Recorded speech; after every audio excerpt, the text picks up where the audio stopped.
But आप दोनों के लिए मैं पूछना चाहूँगा, क्योंकि हम भी जब ये आप सर का एक स्टेटमेंट था कि you think you know everything about this case but actually you don't, no. और वो जब शो देख रहे थे तब समझ में आ रहा था, बट आप लोगों के लिए भी जब रिसर्च करने के बाद जब प्रॉपर स्क्रिप्ट जब देखी आपने पढ़ी तो काफ़ी शॉक हुआ होगा।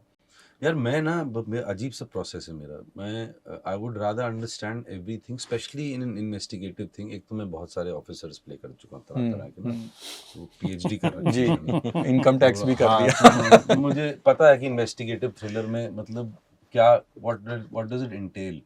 बट तो मैं क्या, एक बार स्क्रिप्ट पढ़ा उसके बाद भूल जाता हूँ उसको, मैं ज़्यादा ज़्यादा प्रिपेयर नहीं करता हूँ। So I think most of the times मैं सेट पे ही समझ रहा था जो करना है, you know, because then when you perform, then it becomes very lifelike, you know, because you're doing it spontaneously. The things that you're doing, you're saying, or yeah, of course you remember your lines because you have to, but जो मायने जो थे lines के, वो जो मैं आपसे समझता रहता था, वो वहीं सेट पे ही कर रहा था। ज़्यादा ज़्यादा पढ़ लिख के आने वाला सेट पे एक्टर ओके। नहीं हूँ मैं।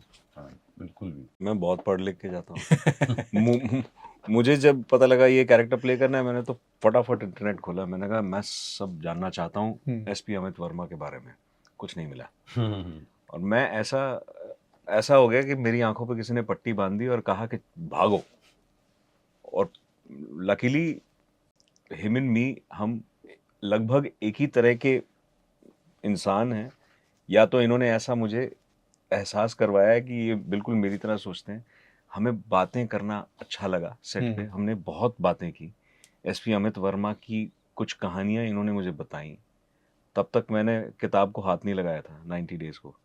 और जब अमित वर्मा के बारे में बहुत कुछ सुना, वो एक एक वो इमेज बन जाती है ना कि यार ऐसा आदमी था वो।